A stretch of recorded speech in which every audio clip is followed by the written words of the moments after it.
আজকের পর্বে আপনাদেরকে করে দেখাবো অন্যরকম একটা সাদা মাংসের রেসিপি। আর এই মাংসটা এতটা টেস্টি হয়, আপনারা একবার বাসায় বানিয়ে খেয়ে দেখতে পারেন। এতটা মজার এই রান্নাটা যে একবার খাবেন সেটার প্রেমে পড়ে যাবেন। বিশেষ করে আমি এটার প্রেমে পড়ে গেছি, এতটা লোভনীয় এটা। আমি মনে করেন 2 দিন পর পরই এই মাংসটা রান্না করি। আমার বাসার সবাই খুব পছন্দ করে এই মাংসটা। যদি রুটি, পরোটা, ভাত, পোলাও সব কিছুর সাথে খেতে কিন্তু অসম্ভব মজাদার হয়। একটু ঝাল ঝাল করে কাঁচামরিচ দিয়ে রান্না করবেন, দেখবেন কতটা টেস্টি। আশা করি আপনাদের কাছে ভালো লাগবে।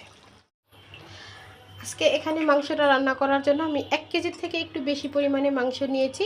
আর মাংসগুলোকে এরকম সাইজ করে কেটে পরিষ্কার করে নিয়েছি।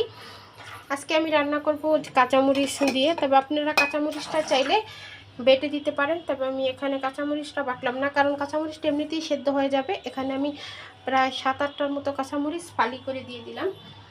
আর এখানে আমি যেটা দিব সেটা দিব পেঁয়াজ বাটা। একটু বেশি পরিমাণেই পেঁয়াজ বাটা দিয়ে আমি এটা রান্না করব। এখানে 1 কাপের মতো আমি পেঁয়াজ বাটা দিয়ে দিলাম। আপনারা চাইলে মিহি করে না দিতে চাইলে পেঁয়াজটাকে একটু থেতলে দেবেন, এতে করে কি পেঁয়াজটা খুব দ্রুতই সেদ্ধ হয়ে যাবে। এখন এখানে আদা রসুন বাটা দিয়ে দিলাম 1 টেবিল চামচ। আরও দিয়ে দিব আমি 1/2 টেবিল চামচ। টোটালি 1.5 টেবিল চামচ আদা রসুন বাটা এখানে দিয়ে দিলাম আমি। আর এখানে আমি কিছুটা গরম মশলা নিয়েছি, মানে আমি আজকে কোনো গুঁড়া মশলা ব্যবহার করব না। এখানে একটু জিরার গুঁড়া দিয়েছি আর একটু ধনিয়ার গুঁড়া নিয়েছি, 2টা কালো এলাচ দিয়েছি, কয়েকটা কালো গোলমরিচ আর কয়েকটা সাদা গোলমরিচ, 3টা দারচিনি, 3-4টা এলাচ, 4টা লং, 1টা তেজপাতা, 1 টেবিল চামচ লবণ দিয়ে দিলাম। দিয়ে এখন মাংসটাকে একটু ভালো করে মেখে নেব।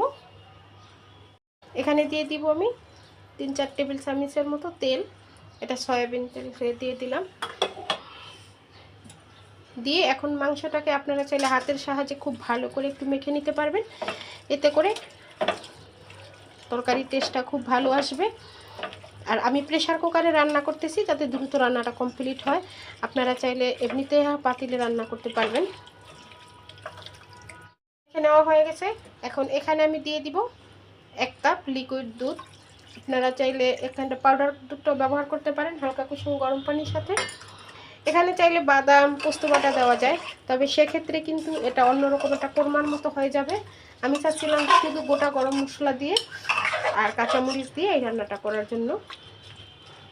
এখন এটাকে আমি চুলার ঝালটা ধরিয়ে একটু রান্না করে নেব, একটু কষিয়ে নিয়ে তারপর আমি প্রেসার কুকারে এটা সিটি দেব।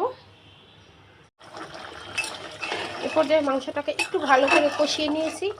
এখন প্রেসার কুকারে ঢাকনাটা লাগিয়ে এটাকে আমি 4 থেকে 5টা সিটি দিয়ে নেব।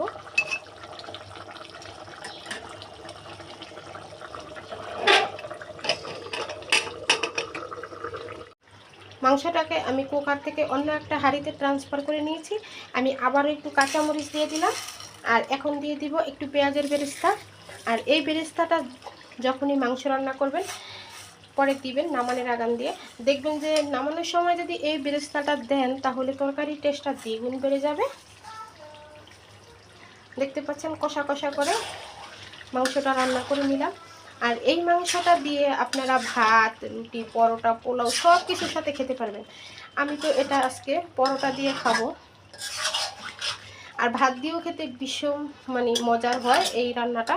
একবার আপনারা ট্রাই করে দেখতে পারেন, এত টেস্টি হয় যা বলার বাহিরে। আমার যখনই একটু মাংস খেতে ইচ্ছা করে আমি এভাবে করে এই মাংসটা রান্না করে খাই।